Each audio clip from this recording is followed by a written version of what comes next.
I've been coming to this show for a number of years. I remember I was still a student, and a lot has changed.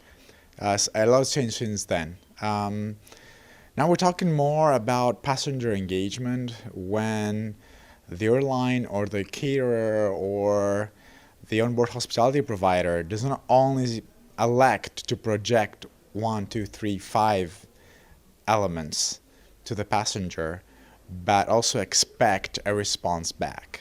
In other words, we move from one-way kind of communication to two-way communication.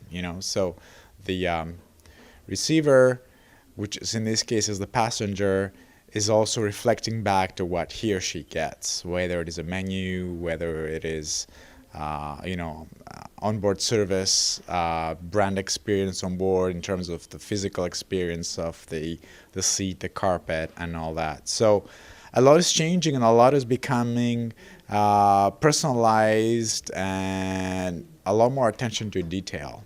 So as we keep having more and more passengers on board, and particularly in select parts of the world, then a lot more things and a lot more trends are going to be changing. Especially how we see growth in Asia, Middle East, as well as how traditional markets in Europe and North America evolving. All what they're actually interested about is the value proposition and how this is actually packaged.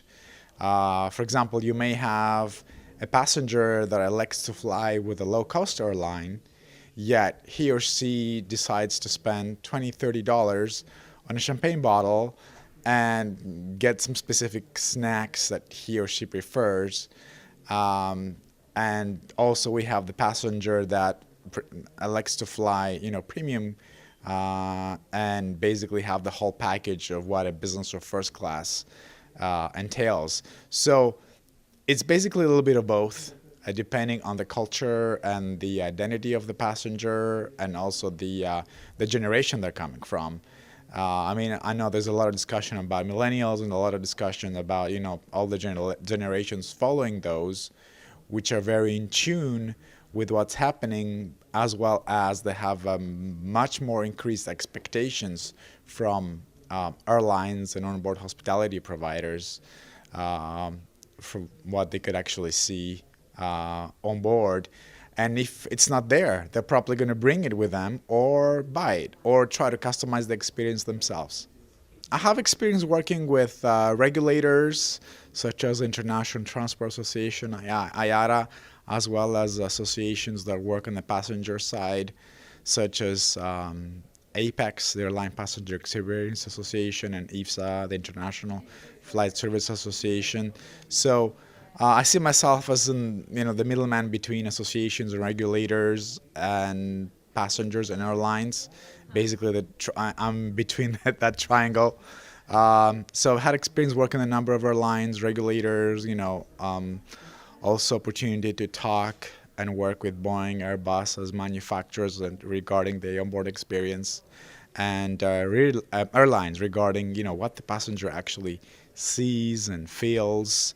Done some latest work with American Airlines and Delta on onboard hospitality, menu and meal design, and lately working with Amtrak with regards to the onboard passenger experience. It's important to actually bring together all the different voices of the industry.